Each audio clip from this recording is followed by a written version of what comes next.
Me habría encantado hablar muchísimas cosas con él y discutir y no estar de acuerdo y yo qué sé, ¿sabes? Me habría gustado mucho. Estaba un poco enfadada con él cuando se murió. Arrancas un poco el documental que tratas de entender su manera de vivir y su manera de morir. ¿Crees que al final has acabado entendiéndola? Creo que he entendido mucho, sí. O sea, entender igual es un verbo demasiado intelectual. Creo que también, pero creo que abrazar está mejor. Creo que así que he podido como abrazar, comprender, ser testigo de cómo vivió y también de cómo murió y tomarle y quererle como fue y como dejó de ser.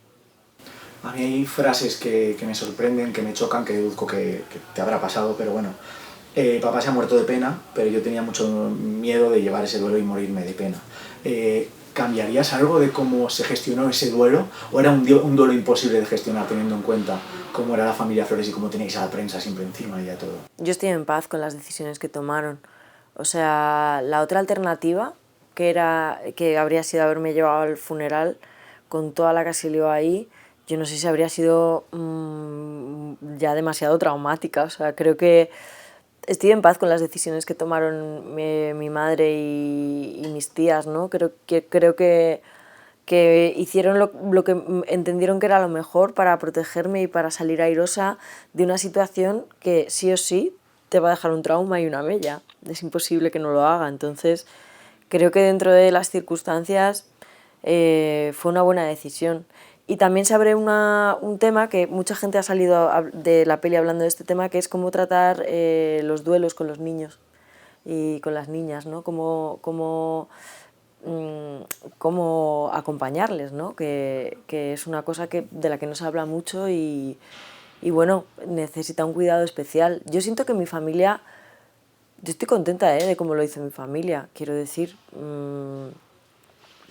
creo que ¿no? Mi manera de pasar por la vida está siendo bastante tranquila, ¿no? Y creo que tiene que ver también con que, pues yo qué sé, pues por supuesto que hubo sus carencias en ese momento de cosas, pero sobre todo creo que hubo mucho amor, o una base de amor muy fuerte que a mí me acompaña hasta el día de hoy y me ha sostenido y me ha consolado y ¿no? Como que me ha hecho capaz de hacer ahora esto. Yo he visto una cosa que veo en muchos artistas, es ese síndrome del impostor, que es algo que no existía en los 90 ni en los 80, pero he visto cosas ahí, bueno, existía como concepto, vamos, ya. Pero claro, pues en una entrevista con tu tía Lola, que dice tu padre que estuve en las raíces del olvido, he notado algo, un poco de síndrome del impostor. Sí, sí. ¿Has notado eso en tu padre?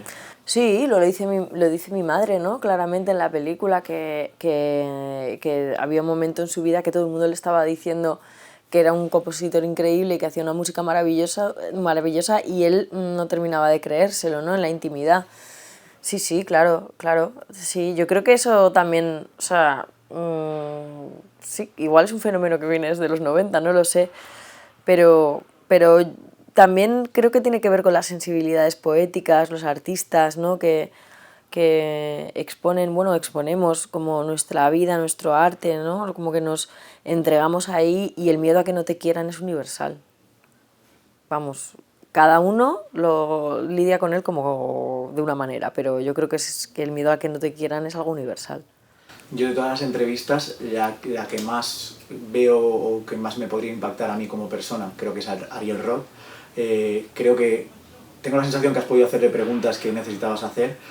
¿Cómo ha sido gestionar ese momento? Hay un momento en concreto que yo veo ese paralelismo, me flipaba Jim Morrison y Jimi Hendrix, y al final acabas como idolatrando esa figura de alguien que en el fondo se ha autodestruido. Entonces tú, que en el fondo es desde dentro, ¿cómo ha podido ser esa conversación? ¿Cómo ha sido?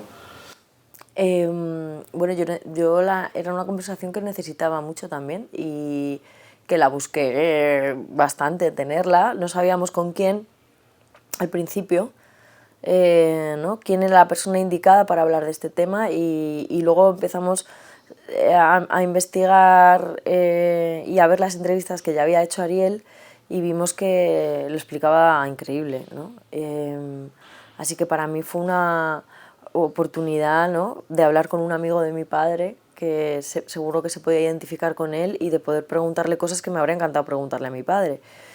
Y yo creo que lo explica muy bien en la peli, ¿no? O por lo menos la sensación que a mí me deja es que esa generación, bueno, tenían sus héroes, ¿no?, y romantizaban una serie de cosas, tampoco tenían tanta información como se tiene ahora de los peligros del consumo de algunas drogas, y yo creo que se encontraron con todo eso, ¿no? Y también, bueno, y también con una generación, yo creo que entre unas cosas y otras, ¿no? Porque algo que en la historia de mi padre fue clave no solo fue la admiración por artistas que en sus canciones hablaban de la heroína y tal, sino fue la mili, ¿no?, que lo contamos bastante bien. Y es curioso que todavía ha visto muy poquita gente la película, pero de la gente que la ha visto ya ha habido muchas personas que han venido a contarme que es que a su hermano le pasó lo mismo, o que a ellos mismos, que fue un momento muy, muy duro, muy desasosegante y muy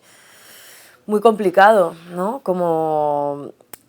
Entonces creo que es un momento más complejo y que está hecho de muchas cosas, y que ojalá, yo con esta película he intentado aportar un poco, pero creo que se merece ahondar más todavía ese tema, ¿no?, de la juventud de aquella época y su relación con las drogas.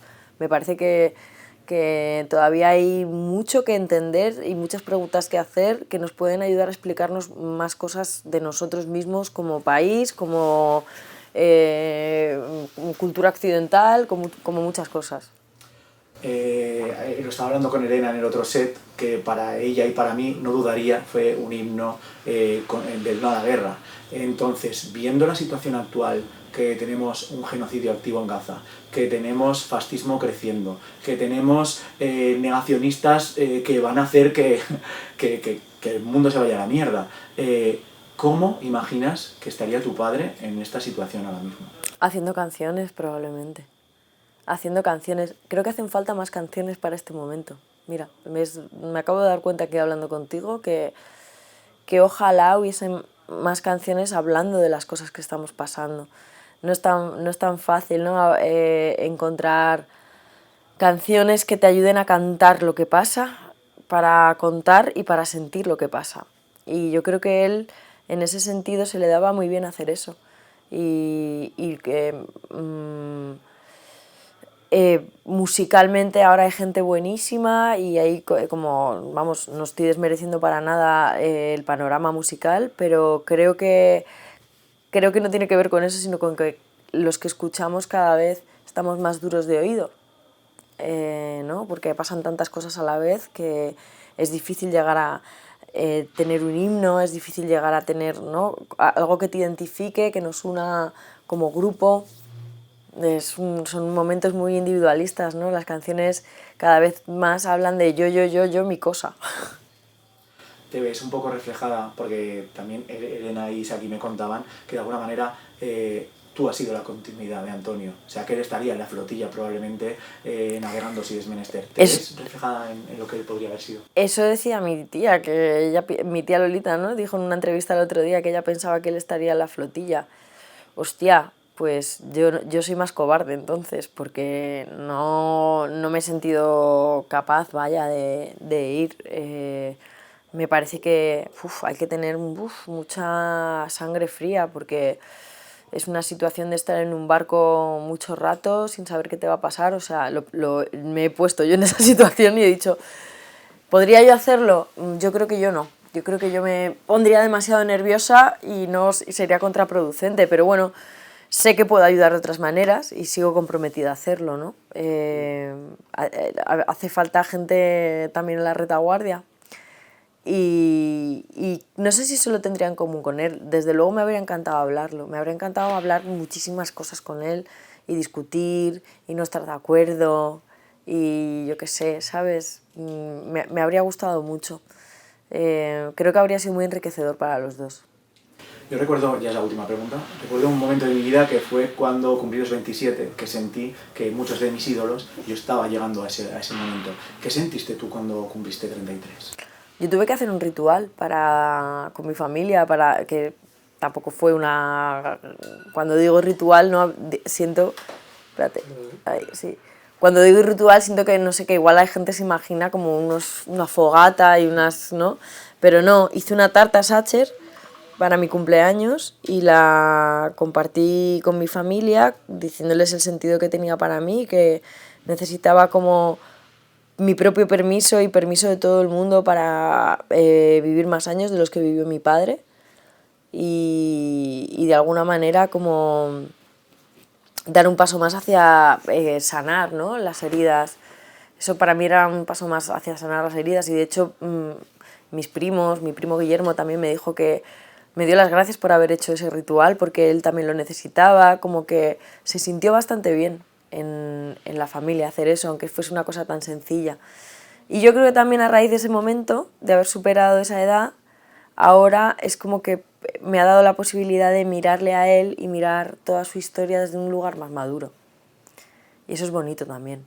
O sea, como que de repente cada vez más le voy a ir viendo como un joven, ¿no?